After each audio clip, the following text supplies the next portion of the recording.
सर्वोच्च न्यायालय के प्रथम मुख्य न्यायाधीश कौन थे? हीरालाल जे कानिया था। हीरालाल जे कानिया सर्वोच्च न्यायालय का यानी सुप्रीम कोर्ट का प्रथम मुख्य न्यायाधीश कौन था? हीरालाल जे कानिया। सुप्रीम कोर्ट का प्रथम मुख्य न्यायाधीश कौन था? हीरालाल जे कानिया था। हीरालाल जे कानिया, जे कानिया का मतलब फुल फॉर्म होगा जेकी सुनदास कानिया। स्वतंत्र भारत का पहले मुख्य न्यायाधीश है। स्वतंत्र भारत के दोस्तों, स्वतंत्र भारत के ये पहले न्यायाधीश थे जिनका निधन 1951 में हुआ। पद को संभालते हुए हुआ था हीरालाल जे कानिया का। और सबसे लंबे समय तक कौन हुए थे दोस्तों? वाई.बी. चौहान। सबसे लंबे समय तक वाई.बी. चौहान थे। ओके। सर्वोच्च न्यायालय के मुख्य न्यायाधीश के पद पर सर्वाधिक लंबी अवधि तक कौन पदस्थ रहा था? तो वाई.बी. चंद्रचूड़ रहा था। वाई.बी. चंद्रचूड़ जो 16वें मुख्य न्यायाधीश थे। क्या थे? 16वें मुख्य न्यायाधीश थे जो सबसे लंबे समय तक भारत के मुख्य न्यायाधीश थे यानी सुप्रीम कोर्ट के मुख्य न्यायाधीश थे वाई.बी. चंद्रचूड़। उन्होंने सबसे अधिक 22 फरवरी 1978 से 11 जुलाई 1985 तक मुख्य न्यायाधीश के रूप में कार्य किया था। 22 फरवरी 1978, 22 फरवरी 1978 से 11 जुलाई 1985 तक। 1978 में याद रखिएगा, 22 फरवरी 1978 से 11 जुलाई 1985 तक कार्य किया था। कौन? वाई.बी. चंद्रचूड़। ठीक है, ये 16वें मुख्य न्यायाधीश थे। सर्वोच्च न्यायालय के मुख्य न्यायाधीश के पद पर सबसे कम समय तक कौन आसीन रहा था? तो कमल नारायण सिंह रहा था सबसे कम समय पर। सबसे कम समय पर कौन रहा था मुख्य न्यायाधीश? तो कमल नारायण सिंह रहा था। भारत के सर्वोच्च न्यायालय के भूतपूर्व न्यायाधीश जो 22वें थे, सबसे कम समय तक भारत के न्यायाधीश रहे थे। 25 नवंबर 1991 से 12 दिसंबर 1991 तक ही रहे। 25 नवंबर बोल रहा है, देखिए 25 नवंबर 1947 में, 1949 में, ठीक है, 26 नवंबर 1949 में। ओके, क्या बनाया गया था आप बताइएगा? नवंबर में एक घटना हुआ था। तो ये 22वें मुख्य न्यायाधीश थे। कितने थे? वाई.बी. 22वें मुख्य न्यायाधीश थे जो 25 नवंबर 1991 से 12 दिसंबर 1991 तक ही रहे थे। इधर 5 दिन हुए हैं, उधर 12 दिन, टोटल 17 दिन रहे थे। ठीक है, टोटल 17 दिन कमल नारायण सिंह ही रहा था मुख्य न्यायाधीश। और वाई.बी. चौहान जो सबसे लंबे समय तक बने थे, जो 22वें मुख्य न्यायाधीश थे। कमल नारायण सिंह 22वें थे और सबसे कम समय तक रहे थे, 17 दिन मुख्य न्यायाधीश सुप्रीम कोर्ट के। सर्वोच्च न्यायालय के किस मुख्य न्यायाधीश ने 20 जुलाई 1969 से 24 अगस्त 1971 तक कार्यकारी राष्ट्रपति के रूप में कार्य किया था? तो H.M. हिदायतुल्ला था दोस्तों। H.M. हिदायतुल्ला 20 जुलाई 1969 से लेकर 24 अगस्त 1969 तक कार्य किया था, कार्यकारी राष्ट्रपति के रूप में कार्य किया था। H.M. हिदायतुल्ला सर्वोच्च न्यायालय के मुख्य न्यायाधीश। सर्वोच्च न्यायालय के मुख्य न्यायाधीश थे। क्या थे? मुख्य न्यायाधीश थे जो राष्ट्रपति जाकिर हुसैन की मृत्यु होने पर और बीबी गिरी के उपराष्ट्रपति पद से त्यागपत्र देने के कारण 20 जुलाई 1969 से 20 जुलाई 1969 बोल रहा है से 24 अगस्त 1969 तक कार्यकारी राष्ट्रपति बने थे। ओके, सर्वोच्च न्यायालय के मुख्य न्यायाधीश जो 20 जुलाई 1969 से 20 जुलाई 1969 बोल रहा है, 24 अगस्त से 1969 तक बना था दोस्तों, H.M. हिदायतुल्ला।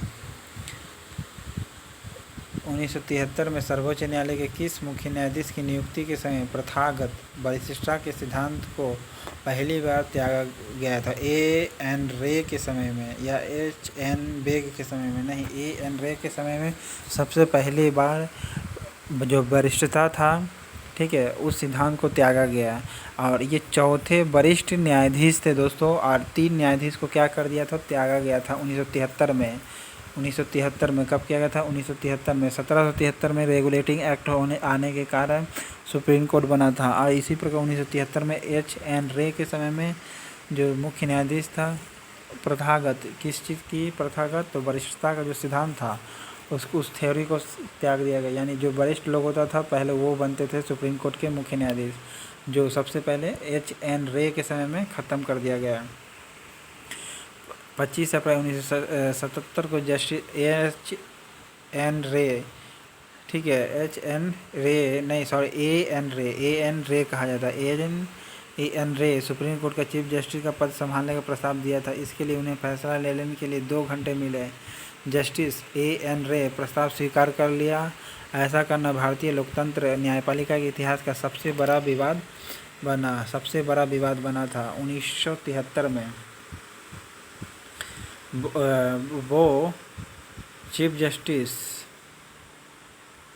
बने तो उन्होंने 3 सीनियर जजों जैसे ए एन ग्रोवर, जस्टिस के एस हेगड़े, जस्टिस जयशंकर मणिलाल शीतल सुपरसीड किया। इन 3 को क्या किया? सुपरसीड किया था।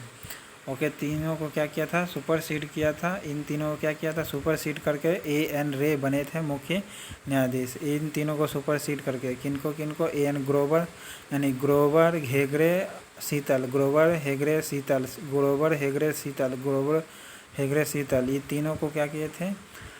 पिछवाते हुए यानी सुपरसीड करते हुए खुद न्यायाधीश बने थे ए एन रे 1973 में। ओके,